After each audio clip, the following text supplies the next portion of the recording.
La Universidad Continental y la Facultad de Ciencias de la Salud van a presentar el Manual Práctico para el uso de citas y referencias según las normas Vancouver. Conozcamos ahora un poco sobre las citas. Tipos. Existen las citas directas, también conocidas como cita textual. Es la reproducción textual de la información obtenida. Se anota con el número de fuente correspondiente. Existen las citas directas cortas y las citas directas largas. Empecemos conociendo las citas cortas. Es la cita textual con un máximo de 39 palabras. Se anota como parte de la misma estructura del párrafo en cuestión, entre comillas angulares o castellanas. Además, se anota el número de página de donde se obtuvo la información. Veamos el ejemplo. Con autor. Según izquierdo, ahí está el autor y el número que le corresponde y después el signo de puntuación. Nunca antes. El signo de puntuación va después de los paréntesis.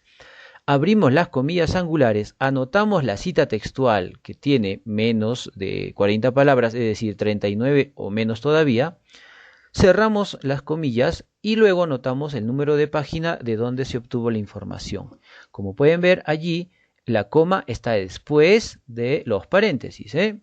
Se anota la información complementaria y listo. Habremos creado adecuadamente un párrafo como parte de nuestra investigación. Veamos ahora un ejemplo, pero esta vez sin autor. ¿Dónde se fue el autor? Ya no está. Anotamos entre comillas angulares la información, la cita textual, y después solo anotamos el número que le corresponde al autor en cuestión. También el número de página, recién viene la puntuación, es decir, la coma, y la información complementaria. Y listo, habremos creado esta información también citando, pero sin autor. Continuemos. En cuanto a las citas cortas, debemos recordar esto. Nota. Los signos de puntuación de cierre de cita se escriben después de los paréntesis, nunca antes, ya lo dijimos. El uso de las comillas angulares son parte de nuestro idioma. Las comillas inglesas ocupan un segundo lugar jerárquico. ¿Cómo se crean las comillas angulares? Porque no están en el teclado de manera natural. Presionamos Alt más 174 y se creó la comilla angular de entrada y Alt 175 para la comilla angular de cierre. Solo cuando se han usado las comillas angulares se utilizan las inglesas, no antes, ni tampoco en cambio, no, después de, siempre y cuando sea necesario. Veamos ahora las citas largas. Se dice que son aquellas citas con 40 o más palabras. Se anota en un párrafo aparte, con sangría de media pulgada, es decir, 1.27 milímetros. Para todas las líneas, ya no se usan las comillas, porque está anotado diferente. Ahora lo vamos a ver. Pero sí se anota el número de página al final del párrafo, de donde se obtuvo la información. Veamos el ejemplo. Con autor. Creamos el párrafo previo, según Aguilar, el número que le corresponde, muestra que, y vamos a copiar literalmente a Aguilar, y ahí está. Miren, ve el margen, miren el margen, tiene sangría francesa, es decir, de 1.27, pero para todo el párrafo, no solamente a la primera línea, todo el párrafo. Y al final se anota el número de página, el signo de puntuación al final, después de los paréntesis. Bien, así habremos utilizado entonces una cita larga con autor. Eso significa que también existe sin autor. El párrafo previo ya no menciona a nadie, anotamos la cita larga y solamente anotamos el número que le corresponde al autor entre paréntesis y luego también el de número de página. Finalmente el punto, luego de los paréntesis, siempre. Y listo, como puedes ver también aquí el párrafo que contiene la cita textual tiene una sangría diferente. Veamos ahora citas con paráfrasis, que en realidad se llama parafraseo. Se explican las ideas del autor consultado, pero con palabras propias del investigador, del tesista. Se anota el número de referencia, más no el de la página. Veamos el ejemplo con autor. Como menciona Sepúlveda y el número que le corresponde a Sepúlveda, paréntesis y la coma, no antes, después. Muy bien, y anotamos con nuestras propias palabras lo que escribió Sepúlveda, lo que investigó Sepúlveda. Ahora veamos sin autor. Ya no mencionamos a Sepúlveda, ¿ve? De frente, al final, anotamos el número que le corresponde a este autor. Todas esas 3 líneas se supone que es un parafraseo. Digo se supone porque a veces tenemos la mala manía de anotar tal cual y no ponerlo entre comillas. Para eso ya hemos aprendido cómo se hace, ¿cierto? Sigamos entonces. Existen las citas múltiples. ¿A qué se refieren las citas múltiples? Consiste cuando la información obtenida se respalda con 2 o más autores. Veamos el ejemplo, con autor. La percepción visual, según Margalef y Sandoval, miren, cada quien con su número según la aparición que van teniendo en la investigación. Y anotamos la información que haya que anotar. Y listo, eso es con autor. ¿Eso significa que también existe sin autor? Claro que sí. ¿Qué hacemos? Ya no anotamos los apellidos, ¿ve? Al final ponemos los números separados entre comas y el signo de puntuación al final de todo, claro está. Y listo. Esa es la forma de citar, hacer cita múltiple sin autor.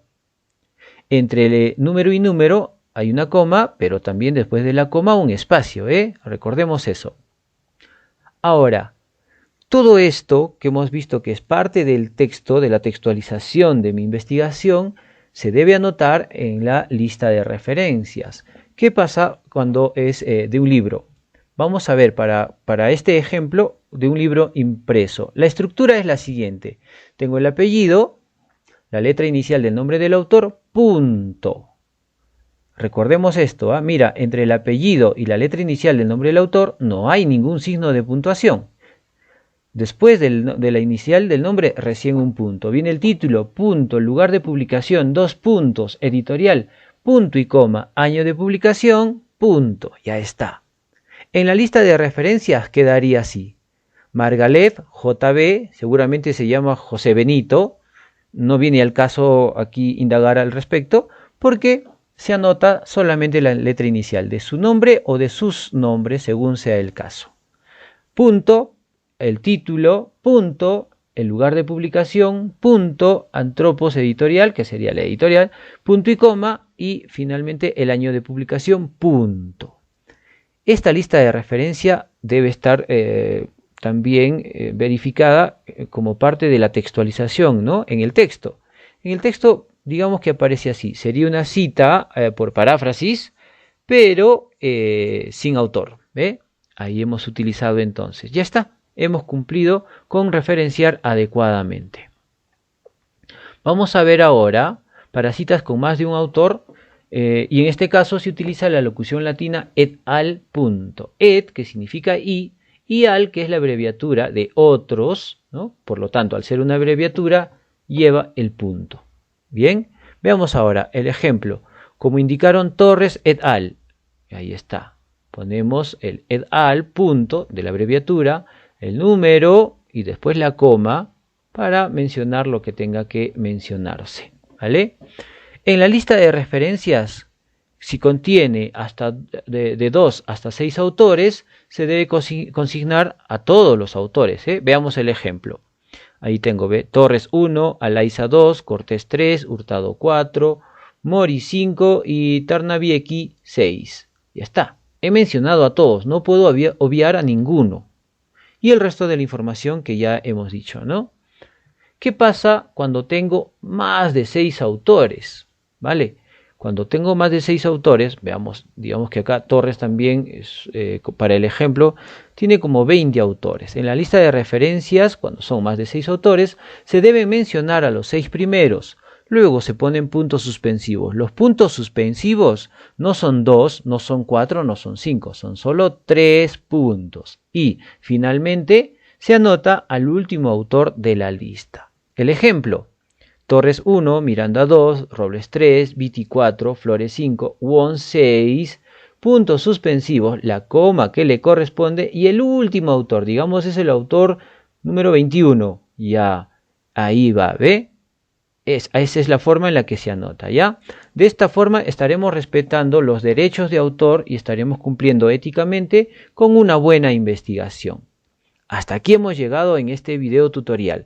En otras entregas aprenderemos a citar de libros digitales, sobre revistas también, de audiovisuales, leyes, normas, congresos, simposios, toda la información necesaria que necesites para citar adecuadamente bajo las normas Vancouver, la vas a aprender aquí. También en videos posteriores vamos a aprender a realizar tablas, figuras, cómo citarlas, cómo referenciarlas. Todo eso en demás entregas. Nos vemos hasta el próximo video.